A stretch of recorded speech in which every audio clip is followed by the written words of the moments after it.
Hello' বান্ধৱসকল, আপোনালোকৰ খবৰ কেনেকুৱা? আৰু বৰ্তমান ময়ো ভালে আছোঁ। আৰু বহু দিনৰ মূৰত আজি এই ভিডিঅ'টো লৈ আহিছোঁ। আৰু এই ভিডিঅ'টোৰ থাম্বনেইল আৰু কণ্টেণ্ট দেখি আপোনালোকে হয়তো কিহৰ ওপৰত বনাব খুজিছোঁ আপোনালোকে ধাৰণা কৰিছে। আমি বনাবলৈ খুজিছোঁ অসমীয়া চিনেমা বা অসমীয়া ফিল্ম ইণ্ডাষ্ট্ৰীৰ বিষয়ে, অসমীয়া চিনেমাৰ ইতিহাসৰ বিষয়ে। আমি সকলোৱে জানো যে প্ৰথম অসমীয়া চিনেমা হৈছে জয়মতী।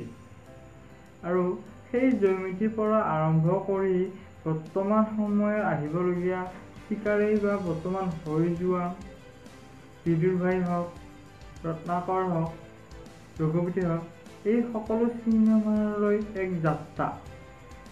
এই যাত্ৰাৰ বিষয়ে আমি এই ভিডিঅ'টো আলোচনা কৰিম। 1935 চনৰ পৰা বৰ্তমান 2024 চনলৈ প্ৰায় 90 দশক ধৰি অসমীয়া চিনেমা ইণ্ডাষ্ট্ৰীত কি পৰিৱৰ্তন হৈছে সেই বিষয়ে এই ভিডিঅ'টোত আলোচনা কৰিম। লগতে কোনজন ব্যক্তিয়ে আমাৰ অসমীয়া চিনেমা উদ্যোগলৈ কেনেধৰণৰ অৱদান আগবঢ়াইছে বা কি ধৰণৰ চিনেমা আমাৰ মাজলৈ দি গৈছে তাৰ বিষয়ে আমি এই ভিডিঅ'টোত আলোচনা কৰিম। সেয়ে আপোনালোকে ভিডিঅ'টো শেষলৈ চাব। হয়তো কিছুমান ভুল ভ্ৰান্তি হ'ব পাৰে আৰু সেই ভুল ভ্ৰান্তিবোৰ শুধৰাই দিব কমেণ্টৰ জৰিয়তে। আৰু কিখিনি আপোনালোকে জনা নাছিল বা বৰ্তমান জানিলে আৰু ভিডিঅ'টো কেনে হৈছে সেই বিষয়ে কমেণ্টত জনাই দিব। লগতে এটা লাইক কৰি যাব আৰু বৰ্তমানলৈ যদি ছাবস্ক্ৰাইব কৰা নাই ছাবস্ক্ৰাইব কৰি দিব। গতিকে ভিডিঅ'টো বৰ্তমান আৰম্ভ কৰোঁ বলক।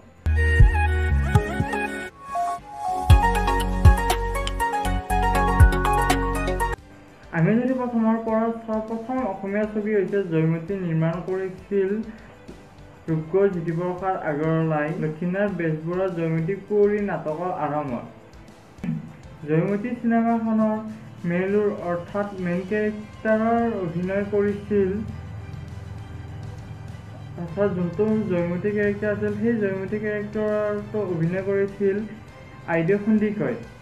আৰু গৰাবাণী যিটো চৰিত্ৰ আছিল বা যিটো চৰিত্ৰ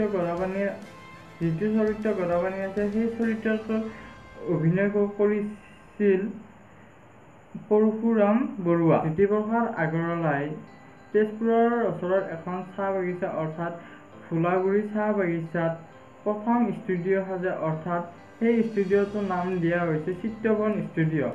প্ৰথম ষ্টুডিঅ' আছিল অসমৰ চিত্ৰবন ষ্টুডিঅ'। কিন্তু জয়মতী চিনেমাখনৰ সম্পূৰ্ণ কাম চিত্ৰবন ষ্টুডিঅ'ত হোৱা নাছিল আৰু বাকীখিনি কাম যি আছিল সেইখিনি কাম হৈছিল কলিকতাত।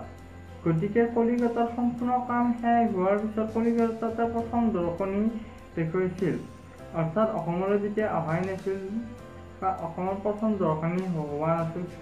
জয়মতী চিনেমাখনৰ প্ৰথম দৰ্শনী হৈছিল কলিকতাত। প্ৰথম দৰ্শনী কলিকতাত হৈছিল 1935 চনৰ 10 মাৰ্চ তাৰিখে।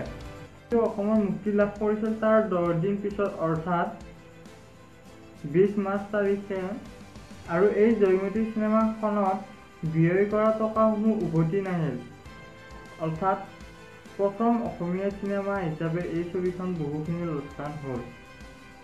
ইয়াৰে পিছত জ্যোতিপ্ৰসাদ আগৰৱালাই 1939 চনত নিজৰ কাহিনীৰে দ্বিতীয়খন চিনেমা নিৰ্মাণ কৰিছিল আৰু সেই চিনেমাখনৰ নাম আছিল ইন্দ্ৰমালতী। প্ৰযোজনা আৰু পৰিচালনা কৰি উলিয়াইছিল। এই ছবিখনো কলিকতা ষ্টুডিঅ'তে নিৰ্মাণ কৰা হৈছিল। ইয়াৰ লগে লগে জ্যোতিপ্ৰসাদ আগৰৱালাৰ চিত্ৰবন ষ্টুডিঅ' বন্ধ হৈ পৰিছিল।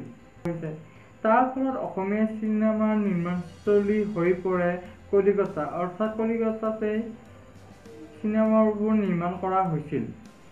কিন্তু এই চিনেমাখন অৰ্থাৎ ইন্দ্ৰমালতী চিনেমাখন ব্যৱসায়ী দিশত ইমান সফল হৈ গৈছিল যে জয়মতীৰ যিখিনি লোকচান হৈছিল সেই লোকচানখিনিও ইন্দ্ৰমালতীয়ে উভতাই আনিবলৈ সক্ষম হৈছিল।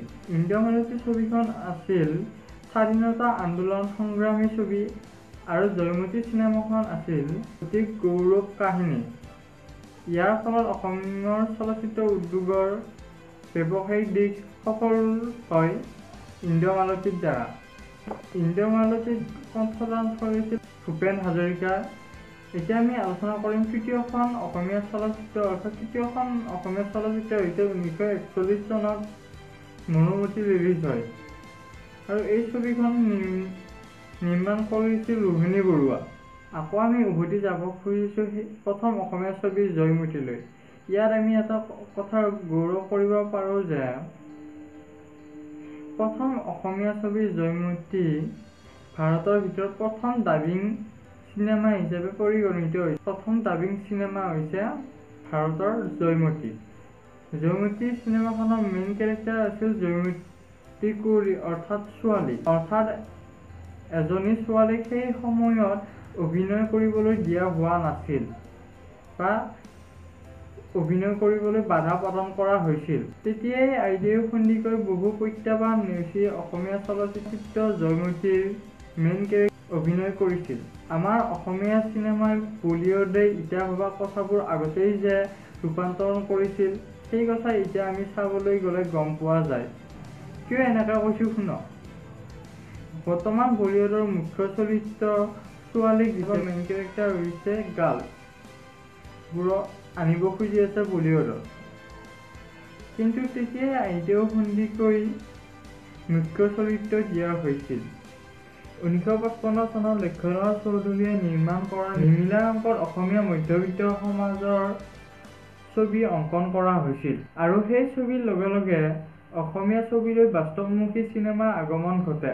1956 চনত মুক্তি লাভ কৰা ভূপেন হাজৰিকাৰ এৰাপাতৰ ফুল ছবিখন আছিল অসমৰ মাটিৰ ওপৰত আধাৰিত। 1963 চনত বজেন বৰুৱাই বিদেশী কাহিনী এটাৰ ভিত্তিত ইটো সিটো বহুতো নামেৰে এখন হাস্যৰসৰ ছবি নিৰ্মাণ কৰি অসমীয়া ছবিৰ বৈচিত্ৰ্যপূৰ্ণ কৰি তোলাৰ অৰিহণা আগবঢ়ায়। এই একে বছৰতে প্ৰচলিত সাধুৰ কথাৰ ভিত্তিত আনোৱাল হুছেইনে নিৰ্মাণ কৰে তেজীমলা। অসমীয়া ছবিৰ সীমিত বজাৰখন আগবঢ়োৱাৰ ক্ষেত্ৰত সদায় ভূপেন হাজৰিকাদেৱে সচেতন আছিল। ইয়াৰ উদ্দেশ্যে তেওঁ 1965 চনত খাচী লোককথাৰ ভিত্তিত নিৰ্মাণ কৰিছিল প্ৰতিধ্বনি। চিকনি বিজুলী হ'ল প্ৰতিষ্ঠিত প্ৰযোজনা সংস্থা এটাই অৰ্থাৎ ৰাজশ্ৰী প্ৰডাকশ্যনৰ প্ৰযোজনা কৰা প্ৰথম অসমীয়া ছবি। ইয়াৰে পিছৰে পৰা অসমীয়া ছবিৰ ব্যৱসায়িক সন্থাৰ অংশগ্ৰহণ আৰম্ভ হয়।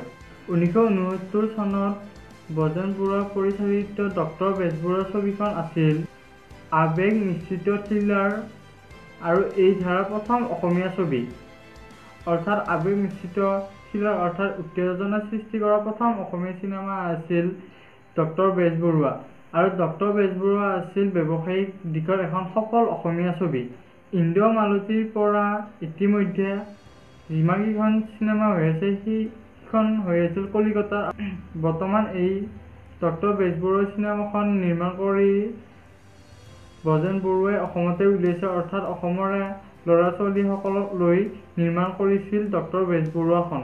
1970 চনত অপৰাজয় ছবিখনে বাস্তৱমুখী চিনেমাৰ ধাৰাটি আৰম্ভ কৰে। 1988 চনত মুক্তি লাভ কৰা অশোক কুমাৰ বিষয়ে পৰিচালিত যৌৱনে আমনি কৰে ছবিখনে হঠাৎ অসমীয়া ছবিৰ ব্যৱসায়িক দিশৰ উজ্জ্বল কৰি তোলে আৰু এই ধাৰাৰ কেইখনমান ছবি আছিল বুকুৰ মাজত জ্বলে, মহাৰথী, এইবোৰ আছিল সেই ধাৰাৰ ছবি। 2010 চনত সঞ্জীৱ সভাপণ্ডিতে পৰিচালনা কৰা জাংফাই জোনাক নামৰ ছবিখন হাই ডেফিনিশ্যন ডিজিটেল পদ্ধতিত নিৰ্মাণ কৰা প্ৰথম অসমীয়া ছবি হৈছে জাংফাই জোনাক। 1955 চনত ফণী শৰ্মাৰ পৰিচালিত পিয়লি ফুকন ছবিয়ে ৰাষ্ট্ৰপতি চাৰ্টিফিকেট অফ মেৰিট লাভ কৰিছিল আৰু সেয়াই আছিল প্ৰথম অসমীয়া ছবিৰ ৰাষ্ট্ৰীয় পুৰস্কাৰ। 1935 চনৰ জয়মতীৰ পৰা আৰম্ভ কৰি বৰ্তমান সময়ৰ চলি থকা চিনেমা অৰ্থাৎ চিকাৰ হওক বা আহি থকা চিনেমা এইবোৰলৈ বহুত ঘাট প্ৰতিঘাত দেখা পোৱা গৈছে আৰু সেই ঘাট প্ৰতিঘাতৰ মাজত এইকেইজন ব্যক্তিয়ে আমাৰ অসমীয়া চিনেমাৰ আগবঢ়াই নিয়াত অৱদান আগবঢ়াই থৈছে। হেল্ল' বান্ধৱসকল, আৰু আজিৰ ভিডিঅ'টো ইমানতে সামৰিব খুজিছোঁ। যদি ভাল লাগিছে লাইক এটা কৰি যাব আৰু কমেণ্ট এটা কৰি দিব কেনেকুৱা পাইছে, কোনখিনিত কি জানিব পাৰিছে আপোনালোকে আৰু ক'ৰ পৰা চাই আছে ভিডিঅ'টোত, তেতিয়াহ'লে ময়ো উৎসাহ পাম। লগতে এতিয়ালৈ যদি ছাবস্ক্ৰাইব কৰি দিয়া নাই ছাবস্ক্ৰাইব কৰি দিব আৰু আজিলৈ ভিডিঅ'টো ইমানতে সামৰিছোঁ।